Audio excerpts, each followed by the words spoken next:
Continuing to travel in Egypt, there are a lot more to discover.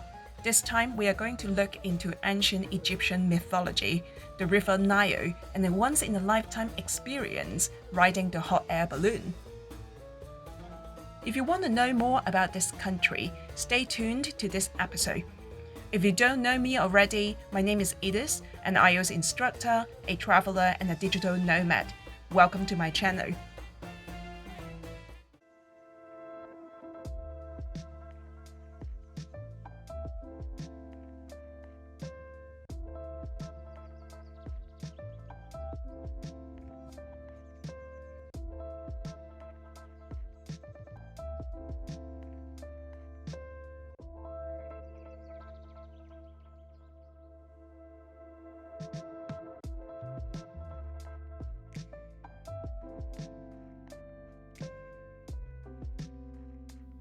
Luxor is known as the world's greatest open-air museum, home to some of Egypt's most famous temples, tombs, and monuments.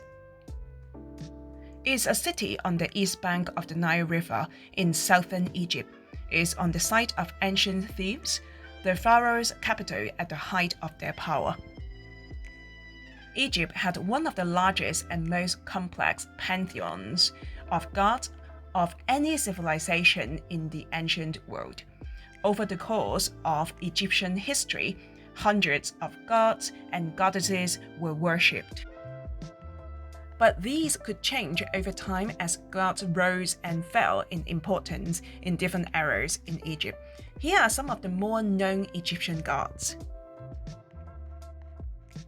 Osiris, one of Egypt's most important deities, was god of the underworld. He also symbolized death, resurrection, and the cycle of Nile floods that Egypt relied on for agricultural fertility. According to the myth, Osiris was a king of Egypt who was murdered and dismembered by his brother Seth.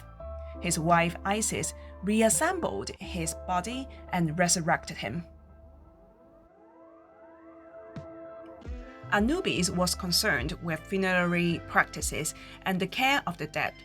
He was usually represented as a jackal or as a man with the head of a jackal.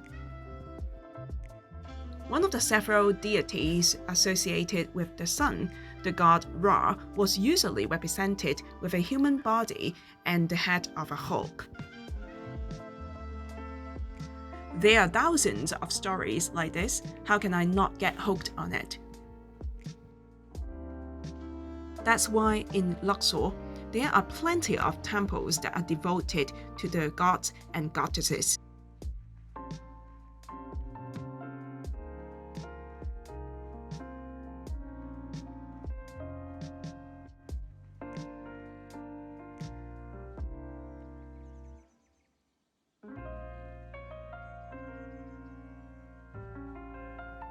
Traveling in a third world country sometimes means the journey can be rough around the edges.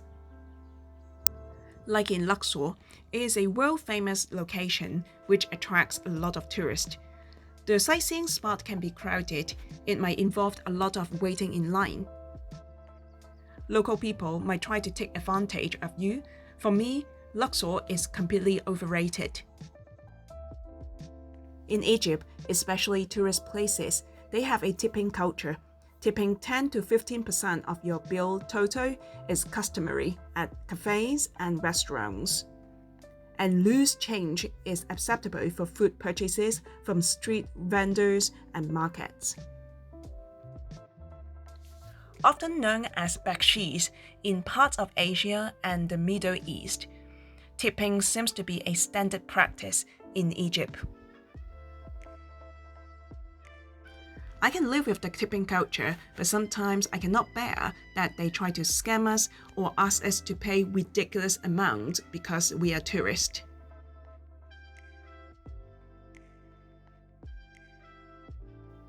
Every aspect of life in Egypt depended on the river. The Nile provided food and resources, land for agriculture, a means of travel, and was critical in the transportation of materials for building projects. The annual flooding of the Nile was very important at that time, since this flooding provided fertile soil in an area that was otherwise a desert, allowing the farmers to grow crops. In 1970, engineers completed the Aswan Dam in southern Egypt. The Aswan Dam was an enormous project lasting more than 10 years and costing more than $1 billion.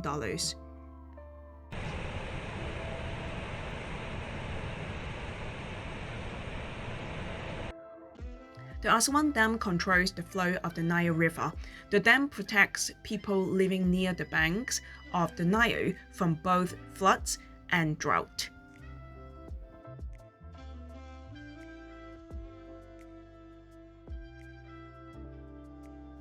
A felucca is a traditional wooden sailing boat with a single sail used in the Mediterranean, including around Malta and Tunisia, in Egypt and Sudan. It is a perfect way to journey the Nile and enjoy the scenery. But don't get too close to the water.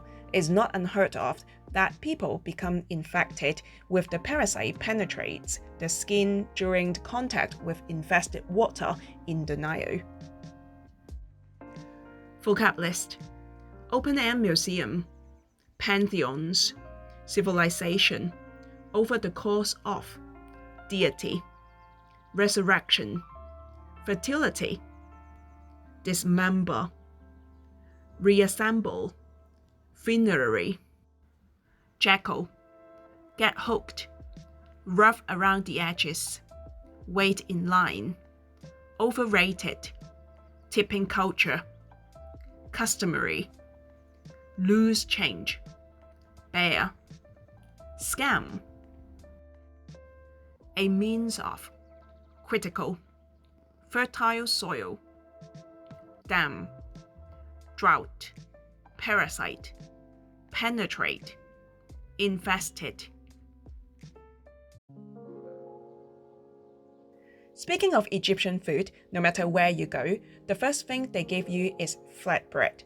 It's said that ancient Egyptians were the first to discover yeast to ferment the bread. Considered the foundation of life to ancient Egyptians, this is why Egyptians still call this bread ash, which means life. Ash is a staple food every Egyptian home cannot live without.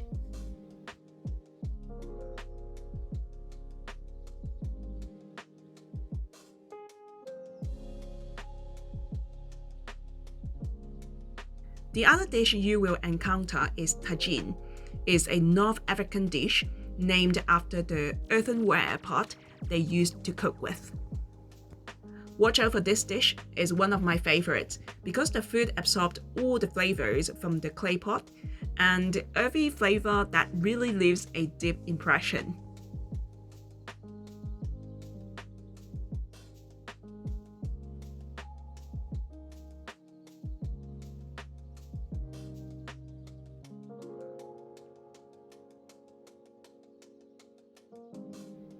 Hot air ballooning in Luxor has a long and fascinating history. The experience of hot air ballooning in Luxor is truly unique.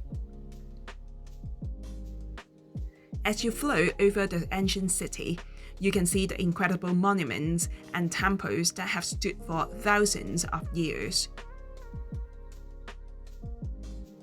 You can also take in stunning views of the Nile River and its surrounding landscapes. The experience is truly breathtaking and one that will stay with you forever.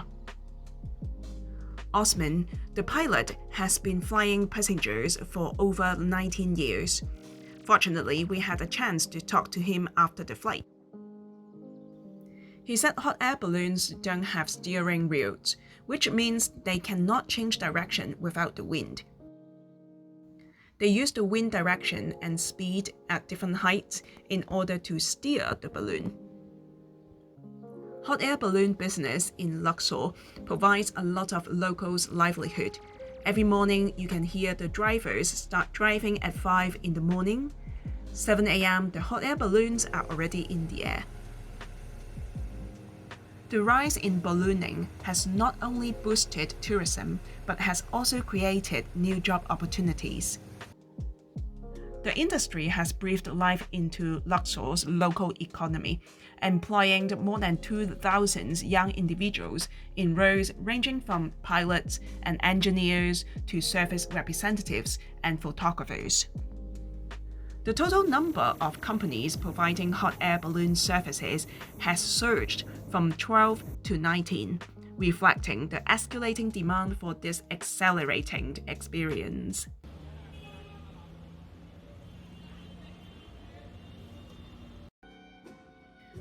Back to Cairo after the trip to Luxor, time to spend the last few days relaxing and indulge ourselves in the culture. Shisha, or hookah, the tobacco used by the locals in Egypt and nearby Arabic countries. Contrary to popular belief, nothing illicit is occurring here, and the pipes are primarily used for smoking perfectly legal tobacco. The tobacco is perfumed in one of the flavors, usually apple, then is pressed into a detachable pipe top, which is then wrapped in foil. The foil is pierced with tiny holes and fixed in place at the top of the pipe. Hot white coals are then balanced on the foil. 8.7% of Egyptians regularly smoke shisha, while 1.2% smoke electronic cigarettes, according to the health department.